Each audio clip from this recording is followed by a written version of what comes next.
hour on NBC One. Now, Namibia is hosting young African leaders from 4 countries for a 2-week Connect Camp, and 9 Namibians have been selected to participate, along with their colleagues from Botswana, Ethiopia, Mozambique, Swaziland, and some Zambia. Yes, this camp falls under the leadership of the U.S. Embassy-sponsored Young African Leaders Initiative Connect Camp. And here to tell us more about the camp is participant Elizabeth Hamupembe, as well as Professor Yusuf Kalyongo Jr., who is the director, that is, of YALI Connect Camp. Good morning, and it's good to have you in GMN. All right, so let's start things off. Of course, YALI is, looks at enhancing leadership skills and creates a platform for networking, for other young leaders from sub-Saharan Africa. Please tell us more about the camp. How about you go first? Ladies first, they say. Yeah. Thank you. The camp is all about reconnecting the YALI alumni from the different countries, where they have to come together, share ideas, work on collaboration, and also foster mentoring relationships because they participate with their mentors. It's also about skills development. The camp participants have to do a lot of hands-on activities to assist them move their businesses or their projects forward as YALI alumni. Okay, and what does the YALI program actually include, Professor? Yeah. By the way, I'm very pleased with my government, the U.S. government, because at least for decades, the U.S. government used to work with other governments in Africa to engage in developmental programs. Right now, we see, the government trying to engage people. The core of the mission of the Connect Camps is actually to work with the youth because they are the leaders of the future.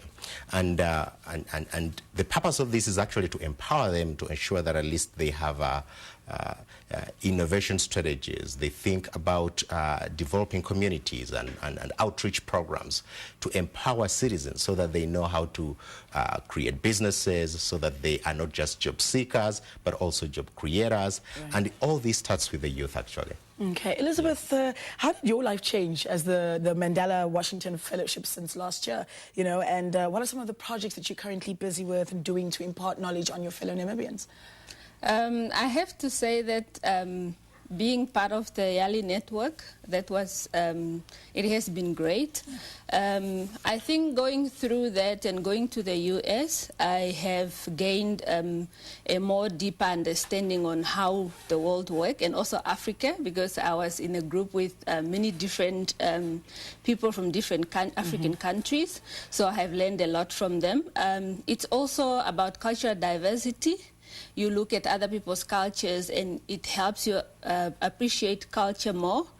And also, through that, I created a network of professionals in different countries where I can always tap on their knowledge on things that I'm working on so we can collaborate, and it has been really great. Okay. Back to you, Professor. What significance of YALI Connect Camps, what are the significance of the YALI camps for developing countries such as ours? One of the things that you have to recognize is that we do not just take the youth to the United States and train them and just leave it at that, but there are also some initiatives through, projects that we give them through the alumni network. Mm-hmm. The U.S. government has invested millions of dollars to have these young leaders come up with ideas, compete for resources, and then fund those projects. You see the youth right now coming up with ideas that actually develop their communities through social justice programs that empower women, children, people, minorities in all aspects of life. And these seed funding can be applied through some of our online projects. There is a website called state.alumni.gov that actually has some of these funding that some of the youth can apply for. Okay. We also, the Connect Camps actually are a follow-on or follow-up activity that we try to do to bring together the people who have been in the United States, being trained, and then they come up with, their mentees to actually gain in some of these skills that they already have gained in the United States. So you see that it has a ripple effect, you know, from the people who have been trained before to those who are connecting through mentoring relationships with the alumni, and then these people go to their communities and also spread the same knowledge through these networking efforts. Professor, you are based in the United States at the Ohio University. Yes. How do you manage to get all these projects done across Africa? And briefly also just tell us about the challenges that you might face doing so. You know, this is the best thing that could have happened to a person like me because, you know, I'm a U.S. citizen. I was born here in Africa. You know, I know our problems. I know the challenges that Africa faces, especially for the youth. So to see that a government, the U.S. government, is engaged in a multitude of projects that actually try to empower youth is quite, you know, rewarding to me. I not only do these projects that has academic exchanges bringing the youth to the United States, but we also bring U.S. citizens to Africa. So the exchange is back and forth. And there are collaborations between the youth here and the youth in the United States. We invest in small projects. We invest in training of the youth. And the networking also goes online. You know, there are some virtual engagement tools that we have that we use to actually connect with the youth.